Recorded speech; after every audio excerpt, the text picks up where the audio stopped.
আকাশবাণী আগরতলা স্থানীয় সংবাদ পড়ছি চন্দন লেখাপাল। এখনকার বিশেষ বিশেষ খবর হলো, রাজ্যপাল ইন্দ্রসেনা রেড্ডি নাল্লু বলেছেন রাজ্য সরকার পিলাককে প্রত্নতাত্ত্বিক পর্যটন কেন্দ্র হিসেবে গড়ে তোলার প্রচেষ্টা নিয়েছে। কেন্দ্রীয় জনজাতি বিষয়ক মন্ত্রকের প্রতিমন্ত্রী দুর্গাদাস উইকে বলেছেন প্রাকৃতিক ভারসাম্য রক্ষায় জনজাতিরা গুরুত্বপূর্ণ ভূমিকা পালন করে আসছেন। মুখ্যমন্ত্রী অধ্যাপক ড মানিক সাহা বলেছেন রাজ্যে পরিকাঠামো উন্নয়নের কাজে প্রবাসীদেরও যুক্ত করতে হবে। বিদেশমন্ত্রী ড এস জয়শঙ্কর পাকিস্তানের সমালোচনা করে বলেছেন পাকিস্তান কয়েক দশক ধরেই সন্ত্রাসবাদকে সমর্থন করার জন্য প্রশিক্ষণ দিয়ে আসছে। এবারে সংবাদ বিস্তারিত। রাজ্যপাল ইন্দ্রসেনা রেড্ডি নাল্লু আজ দক্ষিণ জেলার জোলাইবাড়ি ব্লকের পশ্চিম পিলাক দ্বাদশ স্কুল মাঠে পিলাক প্রত্ন পর্যটন উৎসবের উদ্বোধন করেন। উদ্বোধন অনুষ্ঠানে রাজ্যপাল বলেন পিলাক সভ্যতার নিদর্শনগুলি অভিনব, সেই সময়কার কারিগরদের দক্ষতার নিদর্শন রয়েছে এই নিদর্শনগুলিতে। ঐতিহাসিক দিক থেকেও পিলাকের গুরুত্ব অপরিসীম। রাজ্য সরকার পিলাককে প্রত্নতাত্ত্বিক পর্যটন কেন্দ্র হিসেবে গড়ে তোলার প্রচেষ্টা নিয়েছে। সমবায়মন্ত্রী শুক্লাচরণ নোয়াতিয়া, দক্ষিণ জেলা পরিষদের সভাধিপতি দীপক দত্ত, দক্ষিণ জেলার জেলাশাসক মোহাম্মদ সাজ্জাদ পি প্রমুখ অনুষ্ঠানে উপস্থিত ছিলেন। উদ্বোধন অনুষ্ঠান শেষে রাজ্য সরকারের 11টি দপ্তরের উন্নয়নমূলক কাজকর্মের খতিয়ান ও সচেতনতার বার্তাবাহী প্রদর্শনী মণ্ডপের ফিতা কেটে প্রদর্শনী মণ্ডপগুলি ঘুরে দেখেন রাজ্যপাল সহ অন্যান্য অতিথিরা। 3 দিনব্যাপী উৎসবের সাংস্কৃতিক মঞ্চে প্রথম সন্ধ্যায় সাংস্কৃতিক অনুষ্ঠান ইতিমধ্যেই শুরু হয়েছে। কেন্দ্রীয় জনজাতি বিষয়ক মন্ত্রকের প্রতিমন্ত্রী দুর্গাদাস উইকে আজ আগরতলায় সচিবালয়ে মুখ্যমন্ত্রী অধ্যাপক ড মানিক সাহার সঙ্গে সৌজন্যমূলক সাক্ষাৎকারে মিলিত হন। সাক্ষাৎকারকালে উভয়ের মধ্যে জনজাতিদের স্বার্থ সংশ্লিষ্ট বিভিন্ন বিষয়ে আলোচনা হয়। উভয়ের মধ্যে রাজ্যের জনজাতি সমাজের সার্বিক উন্নয়ন, তাদের সামাজিক ও অর্থনৈতিক ক্ষমতায়ন, চলমান কল্যাণমূলক কর্মসূচির অগ্রগতি এবং ভবিষ্যতে আরও কার্যকর অন্তর্ভুক্তিমূলক উদ্যোগ গ্রহণের বিষয় নিয়ে বিস্তারিত আলোচনা হয়।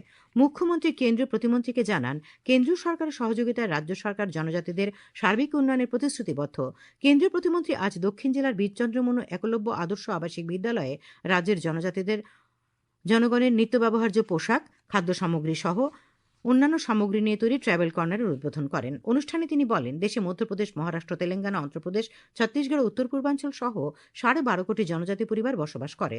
ভারতবর্ষে জনজাতিদের ঐতিহ্য এবং পরম্পরার কথা তুলে ধরে তিনি বলেন জনজাতিরা ধরিত্রীকে মা বলে সম্বোধন করেন এবং ভারত সহ পৃথিবীর যে কোনো প্রান্তের আদিবাসীরা যে কোনো পুজো পার্বণে প্রথমে ধরিত্রীর পুজো করেন। তিনি বলেন প্রাকৃতিক ভারসাম্য বজায় রাখার ক্ষেত্রেও জনজাতিরা গুরুত্বপূর্ণ ভূমিকা পালন করে আসছেন।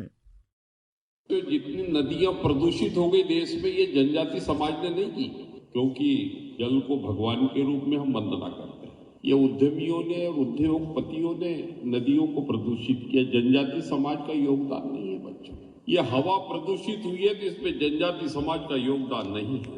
यदि ये सारे जंगलों को सफा, जंगल कट गए हैं और पूरी दुनिया का प्राकृतिक असंतुलन हुआ है, इसके लिए जनजाति समाज का योगदान उसमें नहीं है। जनजाति समाज प्रकृति को पूजने वाला समाज है। অনুষ্ঠানে উপস্থিত ছিলেন এসটি কর্পোরেশনের চেয়ারম্যান তথা বিধায়ক রামপদ জমাতে এবং দক্ষিণ জেলার জেলাশাসক মোহাম্মদ সাজ্জাদ পি প্রমুখ। মুখ্যমন্ত্রী অধ্যাপক ড মানিক সাহা বলেছেন রাজ্যে পরিকাঠামো উন্নয়নের কাজে প্রবাসীদেরও যুক্ত করতে হবে। এতে প্রবাসীরা রাজ্যে শিল্পক্ষেত্রে বিনিয়োগে উৎসাহিত হবেন। আজ সচিবালয়ে বিভিন্ন দপ্তরের বিভিন্ন প্রকল্পের কাজের অগ্রগতি বিষয়ে এক উচ্চ পর্যায়ের বৈঠকে কথা বলেন তিনি বলেন প্রধানমন্ত্রী নরেন্দ্র মোদী আত্মনির্ভর ভারত গড়ার অঙ্গ হিসেবে পরিকাঠামোগত উন্নয়নে বিশেষ জোর দিয়েছেন। প্রধানমন্ত্রীর লক্ষ্যকে সফল করতে নির্দিষ্ট লক্ষ্যমাত্রা সামনে রেখে রাজ্যে বিভিন্ন প্রকল্প রূপায়ণ করতে হবে। সভায় বিভিন্ন দপ্তরের আধিকারিকরা নিজ নিজ দপ্তরের উন্নয়নমূলক কাজের অগ্রগতি তুলে ধরেন। উপস্থিত ছিলেন অর্থমন্ত্রী প্রণজিৎ সিংহ রায়, অর্থ, পূর্ত, নগর উন্নয়ন, শিক্ষা ও গ্রামোন্নয়ন দপ্তরের সচিবগণ এবং রাজ্য পুলিশের মহানির্দেশক অনুরাগ। রাজ্য বিধানসভার অধ্যক্ষ প্রয়াত বিশ্ববন্ধু সেনের স্মরণে আজ বিধানসভার লবিতে স্মরণ সভার আয়োজন হয়। সভায় প্রয়াত বিশ্ববন্ধু সেনের প্রতি শ্রদ্ধা জানিয়ে পরিষদীয় মন্ত্রী রতনলাল নাথ বলেন প্রয়াত বিশ্ববন্ধু সেন ছিলেন প্রকৃত জননেতা ও মানুষের প্রতি সংবেদনশীল একজন সাংস্কৃতিক ব্যক্তিত্ব। বিধানসভার ভারপ্রাপ্ত অধ্যক্ষ রামপ্রসাদ পাল প্রয়াতের প্রতি শ্রদ্ধা জানিয়ে অধ্যক্ষ হিসেবে বিশ্ববন্ধু সেনের ভূমিকার কথা তুলে ধরেন। বিরোধী দলনেতা জিতেন্দ্র চৌধুরী প্রয়াত বিশ্ববন্ধু সেনকে একজন দক্ষ রাজনীতিবিদ হিসেবে উল্লেখ করেন। বক্তব্য রাখেন সরকারি মুখ্য সচেতক কল্যাণী রায়, বিধানসভার সচিব একে নাথ। এর আগে অতিথিরা প্রয়াত বিশ্ববন্ধু সেনের প্রতিকৃতিতে পুষ্পার্ঘ অর্পণ করে শ্রদ্ধা জানান। তাঁর স্মরণে নীরবতা পালন করা হয়। খবর প্রচারিত হচ্ছে আকাশবাণীর আগরতলা কেন্দ্র থেকে। আকাশবাণীর সংবাদের আপডেট পেতে লগ ইন করুন www.newsonair.com এবং নিউজ অন এয়ার অ্যাপ এবং টুইটার ও ফেসবুক প্ল্যাটফর্মে এআইআর নিউজ অ্যালার্টসে। ইউটিউবে লক্ষ্য রাখুন নিউজ অন এয়ার অফিসিয়ালে।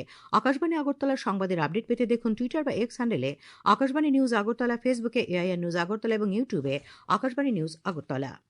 বিদেশমন্ত্রী ডক্টর এস জয়শঙ্কর পাকিস্তানের সমালোচনা করে বলেছেন, পাকিস্তান কয়েক দশক ধরে সন্ত্রাসবাদকে সমর্থন করার জন্য প্রশিক্ষণ দিয়ে আসছে। আজ লুক্সেমবার্গে ভারতীয় সম্প্রদায়ের সদস্যদের সঙ্গে আলাপকালে ডক্টর জয়শঙ্কর কথা বলেন। তিনি বলেন, আজকের বিশ্বে কিছু দেশ কেবল সেখানেই কাজ করে যেখানে তাদের লাভ হয়, কিন্তু তবুও ভারতকে বিনামূল্যে তারা পরামর্শ দেয়। তিনি বলেন, অপারেশন সিন্দুরের সময় একই পরিস্থিতি তৈরি হয়েছিল, যখন কিছু দেশ উত্তেজনা নিয়ে উদ্বেগ প্রকাশ করেছিল, কিন্তু তারা তাদের নিজস্ব অঞ্চলের সমস্যাগুলিকে উপেক্ষা করেছিল। তিনি রাজনৈতিক, ব্যবসায়িক এবং প্রযুক্তিগত ক্ষেত্রে লুক্সেমবার্গের সঙ্গে ভারতের গভীর অংশীদারিত্বের উল্লেখ করেন। তিনি দুদেশের মধ্যে সম্পর্ক আরও গভীর করার ক্ষেত্রে ভারতীয় প্রবাসীদের অবদানের প্রশংসা করেন। প্রধানমন্ত্রী নরেন্দ্র মোদীর নেতৃত্বে 2025-এ বিভিন্ন সংস্কার পূর্ণমাত্রা পেয়েছিল। গোটা বছর সচেতনভাবে আরও বড় করে ভাবা, দ্রুতগতিতে এগিয়ে যাওয়া এবং আরও ব্যাপক সংস্কারের পথ বেছে নিয়ে ভারতের জন্য বছরটি স্মরণীয় হয়ে উঠেছিল। প্রধানমন্ত্রীর নেতৃত্বে পুরনো আইনের বেড়াজাল থেকে বেরিয়ে আসা, কর ও নিয়ন্ত্রক কাঠামো সরলীকরণ, শিল্পের জন্য নতুন দিগন্ত উন্মোচন সহ আত্মবিশ্বাসী, সামঞ্জস্যপূর্ণ, যুগান্তকারী বছর ছিল 2025। এ নিয়ে একটি প্রতিবেদন। 2025-এ ভারতের অর্থনৈতিক দর্শন স্বচ্ছতা, ব্যাপকতা এবং আন্তর্জাতিক উচ্চাকাঙ্ক্ষা অভিমুখী ছিল।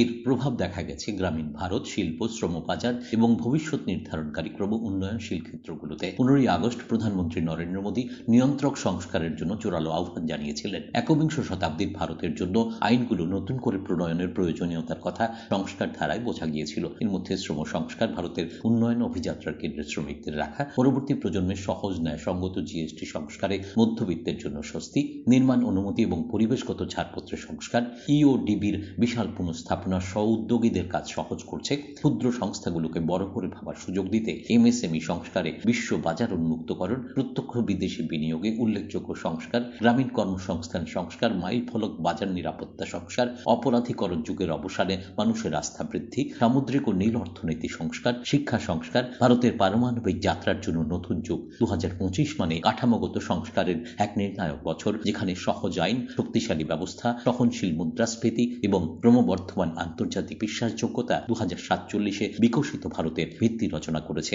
সংবাদ কক্ষ থেকে সুমন ভট্টাচার্য, আকাশবাণী, আগরতলা। আগরতলা পুর নিগমের মেয়র দীপক মজুমদার বলেছেন, বাল্যবিবাহ একটি অভিশাপ। সমাজ থেকে এই অভিশাপ মুক্ত করতে হলে প্রতিটি নাগরিককে আরও বেশি সচেতন হতে হবে। আজ বিটারবন কমিউনিটি হলে বাল্যবিবাহ মুক্ত ভারত অভিযানের অঙ্গ হিসেবে শিক্ষা, সুরক্ষা ও সুযোগ, প্রতিটি শিশুর অধিকার শীর্ষক সচেতনতামূলক আলোচনায় তিনি কথা বলেন। তিনি বলেন, বাল্যবিবাহ রোধ করতে হলে শিক্ষাকে হাতিয়ার করতে হবে। এইসব প্রতিবন্ধকতা দূর করতে সরকার নারী শিক্ষা, নারীর ক্ষমতায়ন ও তাদের আর্থিকভাবে স্বাবলম্বী করে তোলার বিষয়ে বিভিন্ন পরিকল্পনা নিয়েছে।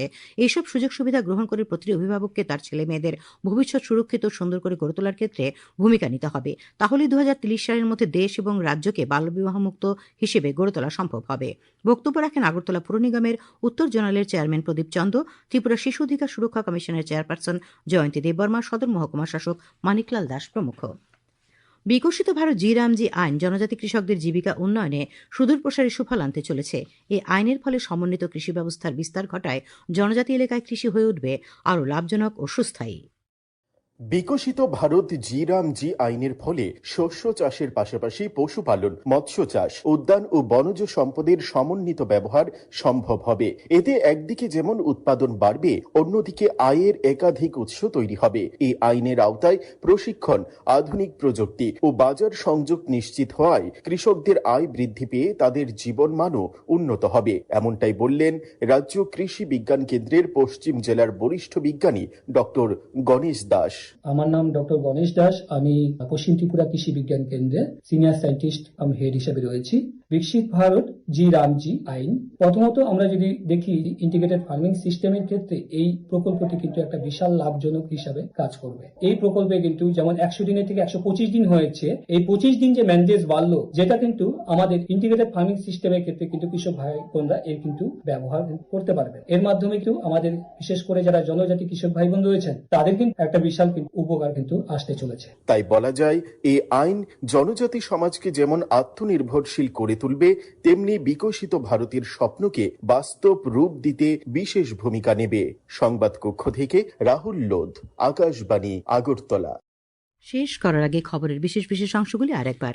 রাজ্যপাল ইন্দ্রসেনা রেড্ডি নাল্লু বলেছেন, রাজ্য সরকার পিলাকে প্রত্নতাত্ত্বিক পর্যটন কেন্দ্র হিসেবে গড়ে তোলার প্রচেষ্টা নিয়েছে। কেন্দ্রীয় জনজাতি বিষয়ক মন্ত্রকের প্রতিমন্ত্রী দুর্গাদাস উইকে বলেছেন, প্রাকৃতিক ভারসাম্য রক্ষায় জনজাতিরা বিশেষ গুরুত্বপূর্ণ ভূমিকা পালন করছেন। মুখ্যমন্ত্রী অধ্যাপক ড মানিক সাহা বলেছেন, রাজ্যে পরিকাঠামো উন্নয়নের কাজে প্রবাসীদের যুক্ত করতে হবে। বিদেশমন্ত্রী ড এস জয়শঙ্কর পাকিস্তানের সমালোচনা করে বলেছেন, পাকিস্তান কয়েক দশক ধরেই সন্ত্রাসবাদকে সমর্থন করার জন্য প্রশিক্ষণ দিচ্ছে। স্থানীয় সংবাদ আজ এখানে শেষ হলো। পরবর্তী বাংলা স্থানীয় সংবাদ শোনা যাবে আগামীকাল সকাল 7:35 মিনিটে।